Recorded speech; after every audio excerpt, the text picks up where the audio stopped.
ناظرین بھی پھر آپ کو اس پروگرام ماہ ہدایت میں خوش آمدید کہتے ہیں، اور ہمارے ساتھ موجود ہیں حضرت حجت الاسلام علامہ محمد حسن معروفی صاحب قبلہ، اور ہماری گفتگو چل رہی ہے قرآن اور اہل بیت کے حوالے سے، اور ہم جہاں سے سلسلہ ٹوٹا تھا وہیں سے جوڑتے ہیں۔ جی علامہ صاحب آپ فرما رہے تھے،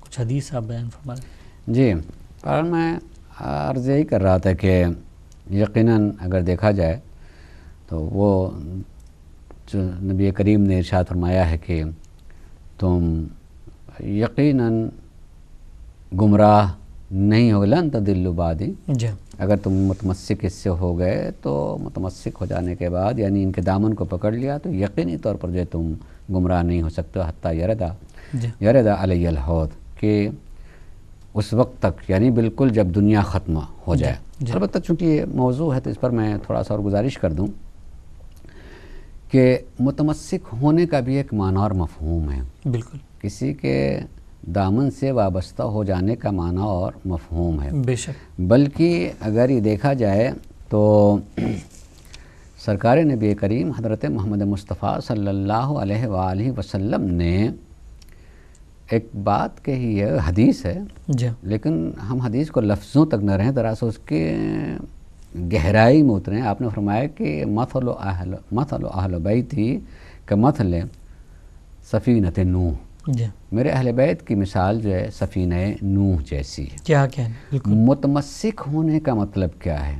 یعنی اپنے کو اس سفینے کے حوالے کر دینا۔ بالکل، میں اس کو بالکل قریب سے اگر آپ کو سمجھاؤں تو یوں کہا جا سکتا ہے کہ آدمی کا جب سفینے کے حوالے ہو جاتا ہے، کشتی کے حوالے ہو جاتا ہے، تو اس کے تمام حرکات و سکنات جو ہیں کشتی کے تابع ہو جاتی ہیں۔ جی یعنی اگر کشتی ہلے گی تو ہم ہلیں گے، بے شک، کشتی چل رہی ہے تو ہم چلیں گے، بالکل، کشتی رکی ہوئی ہے تو ہم رکے ہوئے ہیں۔ بے شک، سرکار نبی کریم کا یہ کہنا ہے کہ میرے اہل بیت کی مثال کشتی جیسی ہے، بالکل، اور ہم سے کہا ہے کہ ان سے متمسک ہو جاؤ، یعنی ہم اس میں سوار ہو جاؤ، بلکہ کہا بھی ہے کہ جو اس میں سوار ہوا وہ نجات پا جائے گا، اور جو اس سے باہر رہے گا وہ یقیناً ہلاک ہو جائے گا۔ تو سوار ہونے کا مطلب ہے کہ ہمیں یہ دیکھنا ہے کہ واقعاً ہمارے تمام حرکات و سکنات جو ہیں اسی کے تابع ہونا چاہیے ہے، نہیں یہ کہ ہماری حرکات سکنات بالکل اس سے الگ ہوں، یہ ہوگا تو یقیناً اس کا مطلب کہ ہم اس کا سوار نہیں ہیں۔ نہیں، البتہ جس بات کی طرف ہم توجہ بھی دلانا چاہیں گے وہ یہ کہ ہو سکتا ہے کہ ایک کشتی میں یعنی اپنی ذمہ داری بتا رہا ہوں کہ چاہنے والے اہل بیت سے متعلق افراد، اہل بیت سے محبت رکھنے والے مرتبہ کبھی اس اعتبار سے غور کریں، سوچیں کہ اس کشتی میں بیٹھا ہوئے ایک نگاہ پڑ گئی کہ ایک شخص جو ہے جس جگہ وہ بیٹھا ہوا ہے اسی جگہ جو ہے کشتی میں سوراخ کر رہا ہے، بالکل، سوراخ کر رہا ہے وہ، مگر بے چینی مجھے پیدا ہوگی، اور جس کی نگاہ پڑے گی اس کو بے چینی پیدا ہوگی، بالکل، بالکل، پریشان ہوگا، جاگ اس کا ہاتھ آدمی پکڑے گا، اس کو وہاں سے اٹھائے گا، کوئی یہ نہیں کہے گا وہ کر رہا ہم سے کیا مطلب، جی اس میں کوئی یہ نہیں کہے گا وہ کر رہا ہم سے کیا مطلب، ہم اپنی جگہ بیٹھے ہوئے ہیں، وہ اپنی جگہ ہے، وہ اپنی جگہ کو نقصان پہنچا رہا ہے، کوئی نہیں کہے گا نا۔ کیوں؟ اس لیے کہ اس کا نقصان ہم تک پہنچنے والا ہے، بالکل ایسے ہی، بالکل، بالکل، اور چونکہ بہت جلدی ہم تک نقصان پہنچنے والا ہوتا ہے، کتنی جلدی بے چین ہو جاتا ہے آدمی، بالکل، کس قدر پریشان ہوتا ہے انسان۔ اگر ہم اسی اعتبار سے کہیں کہ اگر اللہ نہ کرے ہوائی جہاز میں بیٹھے ہوئے کسی نے جو اس کو اغوا کر لیا ہو تو اڑانے والا بھی جو ہے، پائلٹ بھی جو ہے جہاں کے لیے کہتا ہے وہاں لے کے چلا جاتا ہے۔ کیوں تب اس لیے کہ بھائی اگر ہم نے ایسا نہیں کیا تو وہ تو مرنے کے لیے آیا، وہ ہم بھی مر جائیں گے مثلا، لہٰذا جہاں لے جا رہا مان لے چلے جاتے ہیں۔ اس کا مطلب ہے کہ اگر کہیں انسان ہو اس پر سارے ہوں تو اگر کوئی ایک غلط کر رہا ہے تو باقی کا بھی فریضہ ہوتا ہے کہ اس غلطی کی طرف اس کو توجہ ہی نہیں دلائے بلکہ بڑھ جائے، اس کو غلطی سے روکے۔ بالکل، اہل بیت کشتی کی مثال ہیں، اس ایک کشتی میں سوار جتنے لوگ ہوں تو کیا ہر ایک کا فریضہ نہیں ہوتا کہ جو غلط کر رہا ہے، ماہ رمضان ہے مثلا، ماہ رمضان جو غلط کر رہا ہے، کشتی میں بیٹھے ہوئے کتنی بے چینی ہونی چاہیے ہے جیسے بے چینی ہوتی ہے ویسے ہی اس جگہ بھی اس کو بے چین ہونا چاہیے کہ نہیں صاحب ہم یہ کہہ کے نہیں چھوڑ سکتے ہیں کہ وہ اس سے ہم سے کیا مطلب ہے، وہ اپنا خراب کر رہا ہے، اپنا کھانا خراب کر رہا ہے، اپنے کھانا خراب نہیں کر رہا ہے، اس کھانا خرابی کا اثر جو ہے ہمارے گھر تک بھی ہمارے کھانے تک بھی آنے والا ہے۔ اس لیے ضرورت ہے کہ انسان متوجہ ہو اور اس کو دیکھے۔ اسی کو دین اور مذہب کی زبان میں یعنی فروع دین کی زبان میں کہا جاتا ہے امر بالمعروف اور نہی عن المنکر، کہ جو آپ اچھائیاں جانتے ہیں وہ خالی خود ہی نہ جانتے رہیں، اس کو دوسروں کو بتائیں، اور جو برائیاں میں ملوث ہے خالی اپنے کو اچھا نہ بنا رہے ہیں اسے بھی روک کر کے اچھا بنائیں، تب تو اہل بیت کے چاہنے والوں میں سے ہوں گے۔ کیا کہنے علامہ صاحب، صفین کے میدان میں امیر شام کا لشکر تھا، وہ نیزوں پہ قرآن صامت جو ہے لایا تھا، تو جناب علی نے پکار کر کہا تھا کہ تم قرآن کے اوراق کیا دیکھ رہے ہو، اور قرآن ناطق سے جو ہے لڑو، چلو لڑو۔ تو اس بارے میں کیا آپ بیان فرمائیں گے؟ اس کا ایک تاریخی واقعہ ہے اور اس میں سارے الفاظ اس تاریخ کے اعتبار سے نہیں ہیں جو آپ نے دہرائے۔ یقیناً جنگ صفین میں چونکہ مخالف یعنی لشکر معاویہ بالکل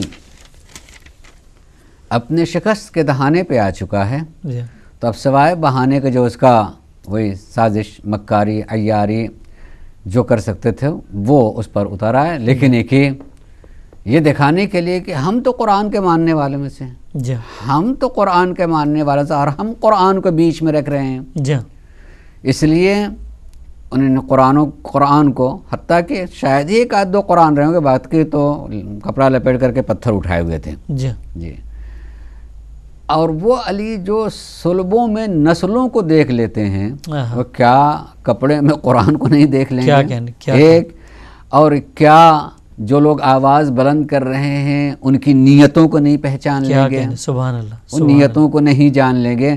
میرے ذہن میں اگر کوئی خیال بھی ابھرتا ہے تو وقت کا امام اسے جان لیتا ہے۔ بے شک بے شک۔ اکثر و بیشتر آپ کی حیات طیبہ میں یہ ملا کہ کوئی سوال کرنے کے لیے آیا ہے، اور سوال کرنا تو دور کی بات، ابھی وہ آیا اور امام نے پرچہ پکڑا دیا، اس میں تمہارا جواب موجود ہے، یعنی کہاں اس نے سوال سوچا ہوگا اور کہاں وقت کے امام نے جو اس کے پڑھ لیا اور جواب بھی دے دیا ہے۔ تو جس نیت سے اس کام کو کیا یقیناً امام کو پتہ ہے، امام جانتے ہیں، لہٰذا شدت سے منع کیا پہلے مرحلے میں۔ اور جو لفظ دہرائیں آپ نے بہرحال اس کو کہا جا سکتا ہے کہ یقیناً آپ کہنے کا حق ہے کہ اس خاموش قرآن کے لیے جو تم چلے آ رہے ہو، اس پر یہ بولتا ہوا قرآن جو کہہ رہا اس کی طرف، اور اپنے والوں کو سمجھایا کہ دھوکے میں نہ آؤ، یہ قرآن نہیں ہے، اور دھوکے میں نہ آؤ، یہ واقعاً قرآن پر کوئی فیصلہ نہیں کرنا چاہتے ہیں، لیکن جب اپنے ہی ساتھ چھوڑ دیں بالکل کہ بھئی ہماری لڑائی، ہماری جنگ، ہماری بات سب دین اور قرآن کے لیے ہوتی تھی، تو قرآن ہی کو بیچ میں رکھ رہے ہیں نا۔ بالکل، اور قرآن کو مان لینا چاہیے، جو سب سے بدترین ایک قوم اور جماعت بعد میں پیدا ہوئی اور آج بھی مثلا داعش کے نام سے دکھائی دے جا رہے ہیں، وہ خارجی ہیں، بے شک خوارج، بے شک، جو اس وقت جو امام کے خلاف ہوئے تھے اور یہی نعرہ بلند کیا کہ نہ، جب قرآن کو رکھا گیا تو کیوں نہیں، جب قرآن کو بیچ میں رکھا گیا تو آپ کو جو بالکل جائز پر فیصلہ کرنا چاہیے ہے۔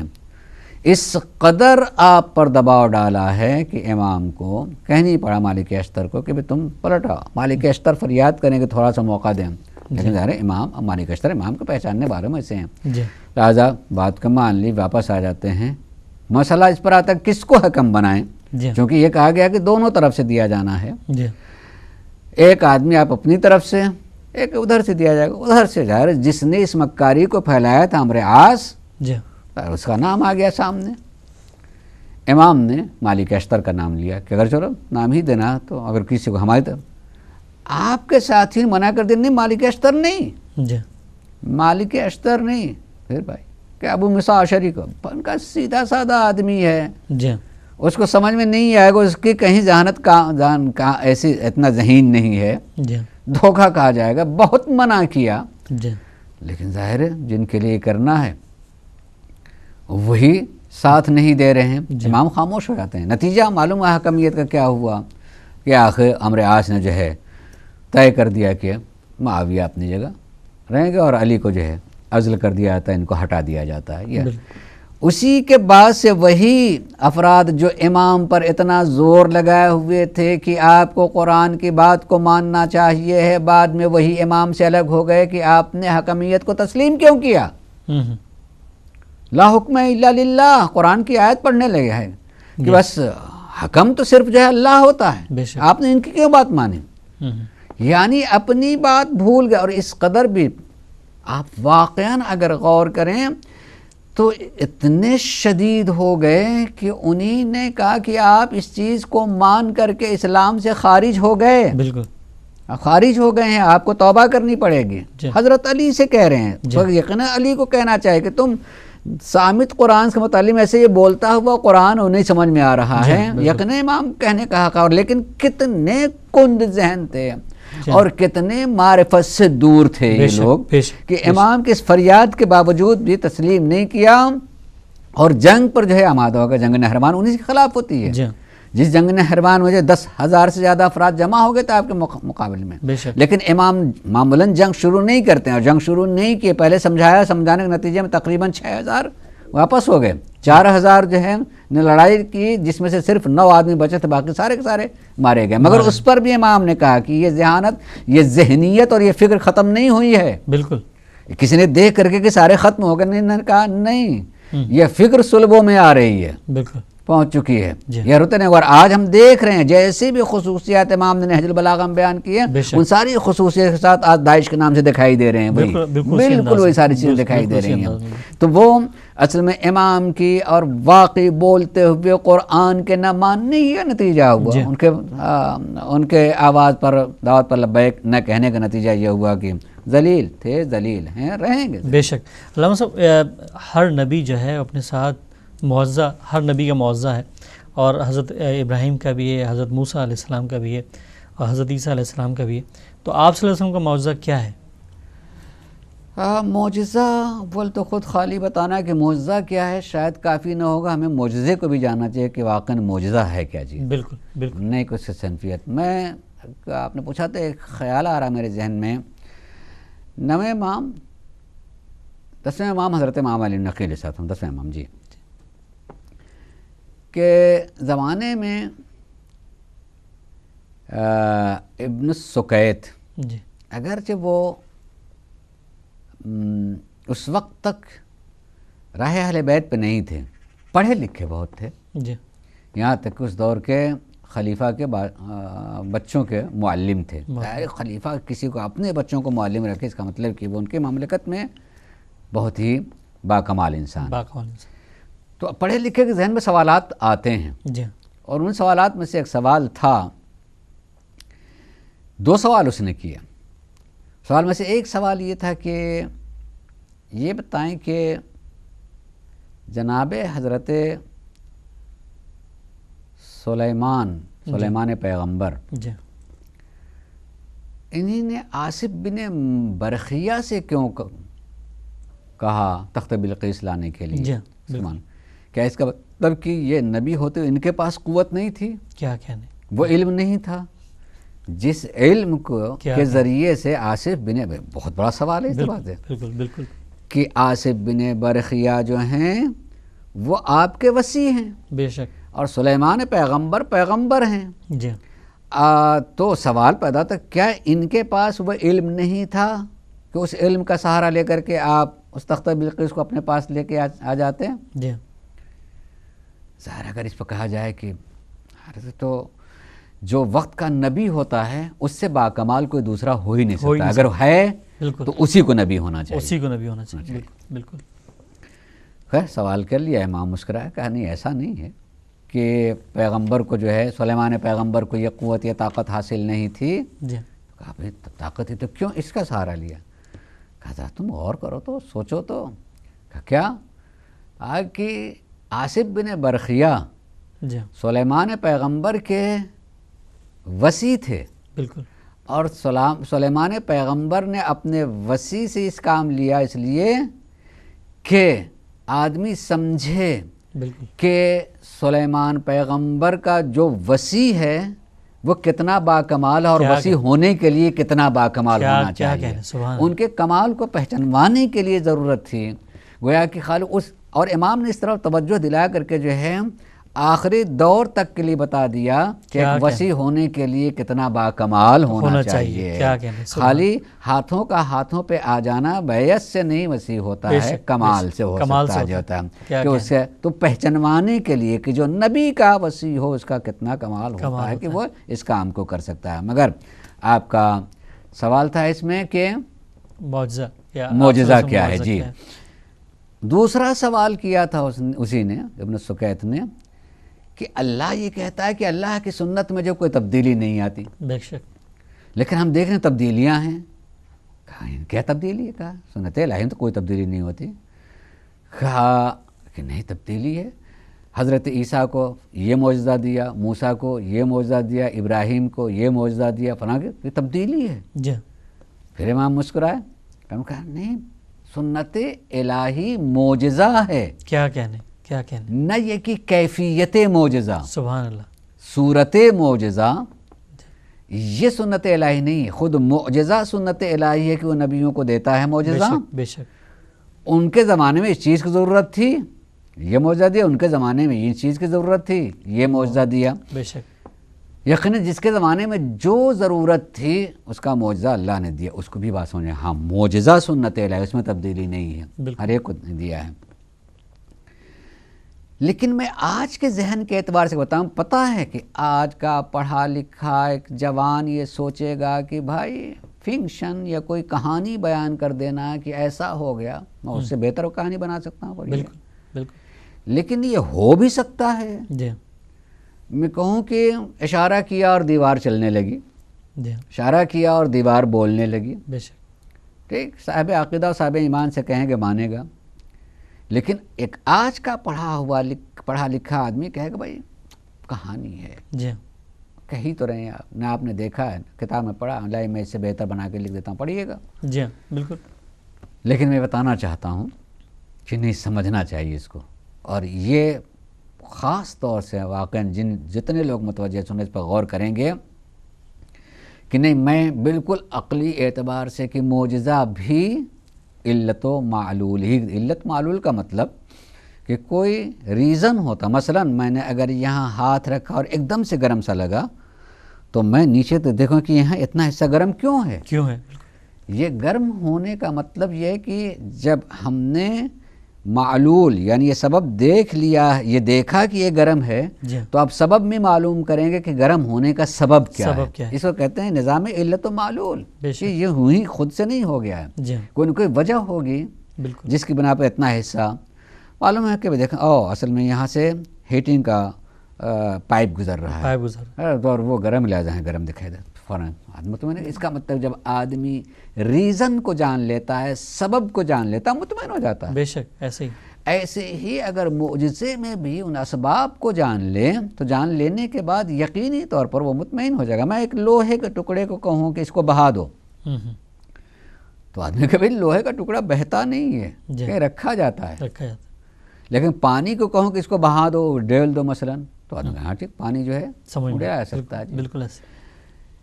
لیکن آج کے زمانے میں اگر کہا بھائی کہ لوہے کے جو ہے ٹکڑے ہیں، ٹکڑوں کو جو ہے آپ اس کو بالٹی میں رکھیں، اس کو بہا دے کے بہائے نہیں تو اس کو ڈھیر کیا جاتا ہے. لیکن سمجھا نہیں اس کو بہایا جا سکتا ہے. اگر ان لوہے کے ٹکڑوں کو شدید حرارت میں، گرمی میں، اس کی ڈگری اتنی ہو لے کے ڈال دیے تو پگھل جائے گا، اور جیسے پگھل جائے پانی جیسا ہوگا، آپ اس کو بہا سکتے ہیں. ہاں بھائی ٹھیک، تو بھائی یہ تو ہو سکتا ہے، اسے سمجھ میں آ جائے گا. بالکل. ایک بالٹی پانی ہم نے اس کہا کہ بھائی اس کو یہاں ڈھیر کر دو، کہ یہ نہیں سمجھ میں آنے والا، پانی ڈھیر نہیں کیا تو بہایا جاتا ہے. لیکن اس کے نہیں، اس کو اتنے درجے برودت میں، ٹھنڈک کے اتنے درجے میں اس کو رکھ دیا جائے تو یہ جم جائے گا. جب جم جائے گا اس کو آپ ڈھیر کر دیجیے. سمجھنا کہ اب اس کو معجزہ نہیں کہیں گے، کیونکہ ریزن سمجھ میں آ گیا تو اس کو آدمی معجزہ نہیں کہیں گے. بالکل. ائمہ اہل بیت علیہ السلام یا اللہ کی طرف سے جس معجزے کا ذکر ہوتا ہے، اگر انسان قدرت الہی کو جان لے، اللہ کی قدرت کو جان لے یا اللہ نے اپنے مخصوص بندوں کو جو قدرت و اختیارات دیے ہیں اس کو جان لے تو اس کو معجزہ سمجھ میں آنے لگے گا۔ جیسے اس نے آگ کی حرارت کو جان لیا یا پانی مشین کی ٹھنڈک کو جان لیا مثلا، اس سے وہ سمجھ میں آ گیا، ویسے اگر اس قوت کو جان لے کہ اللہ کے حکم میں قوت کیا ہوتی، طاقت کیا ہے، کہ اس طاقت کی وجہ سے ایسا ہو سکتا ہے، تو یقینی طور پر اسے سمجھ میں آ جائے گا۔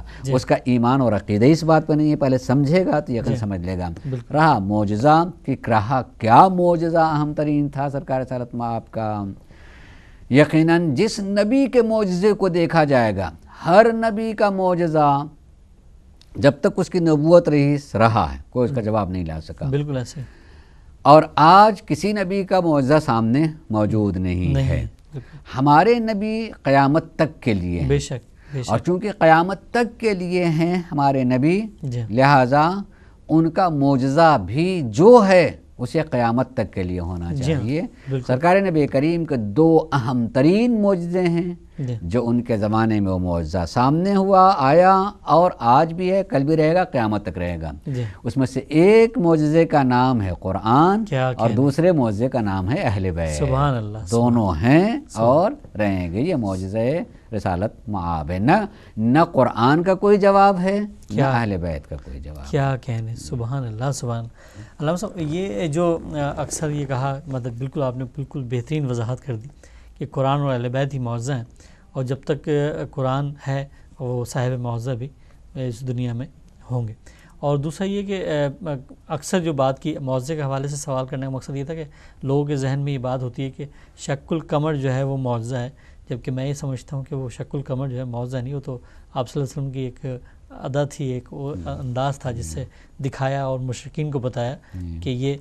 تو آپ اسی حوالے سے میں آپ سے جاننا چاہوں گا کہ آپ کے اعتبار سے، آپ کی نظر میں جو ہے قرآن کریم اور اہل بیت کے بارے میں آپ کیا بیان فرمائیں گے؟ میں اس اعتبار سے کہنا چاہوں گا کہ ایک موضوع اور واقعی اس موضوع کے اعتبار سے قرآن اور اہل بیت عنوان رکھ دینے کا مطلب کہ ہم سمجھیں اس میں ایک رشتہ ہے، بالکل، اور بہت ہی گہرا اور ضرورت والا رشتہ ہے۔ بے شک کہ قرآن یعنی اگر اہل بیت کو سمجھنا ہو تو قرآن سے پوچھیں، قرآن بتائے گا، بالکل، اور اگر قرآن کو جاننا ہو تو اہل بیت، یوں کہیں کہ دو آئینے ہیں، اور اہل بیت قرآن کے آئینے میں دکھائی دیتے ہیں، سبحان اللہ، اور قرآن اہل بیت کے آئینے میں دکھائی دیتے ہیں۔ ایک دو آیت میں پڑھ دوں، میں لے کر کے آیا تھا کہ قرآن اہل بیت علیہ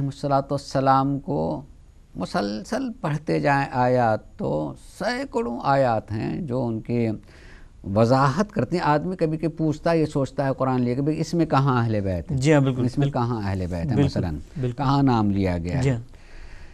میں صرف کوئی بات کہتے ہیں بھئی کہ یہ تو آپ بھی نہیں ہے، پھر مثلا کہاں ہی ہے، مگر ہیں آپ، ایک حقیقت ہے، لیکن اس کے باوجود نہیں۔ دیکھیے کہوں کہ قرآن کی ایک آیت پڑھوں، یہ سورہ نحل کی آیت نمبر جو ہے 16 ہے، وَعَلَامَاتٌ وَبِالنَّجْمِ هُمْ يَهْتَدُونَ، علامتیں اور ستاروں کے ذریعے سے اللہ کی مخلوق ہدایت پاتی ہے۔ کیا کہنا، یہ آخر علامتیں، میں جانتا ہوں کہ اس کو بالکل سامنے والے، قرآن چونکہ بہت آسان بھی ہے، جو بھی پڑھے گا وہ سمجھ لے گا، تو ایک معمولی سمجھنے والا جو ہے کہے گا کتنی سادہ قسم کی قرآن بات کر رہا ہے، کہ واقعاً ایک آدمی جو ہے زمین پہ چل رہا ہوتا، سڑک پہ چل رہا ہوتا تو ڈھیروں علامتیں لگی ہوتی ہیں کہ ہم نے پڑھ لیا کہ ہاں یہ سڑک فلاں طرف جا رہی ہے، ہم نے پڑھ لیا کہ ہاں جہاں تک مجھے جانا ہو اتنے کلومیٹر باقی رہ گئے ہیں۔ علامتیں ہوتی ہیں، ان علامتوں سے آدمی، مجھے دائیں طرف چلنا چاہیے، بائیں طرف چلنا چاہیے،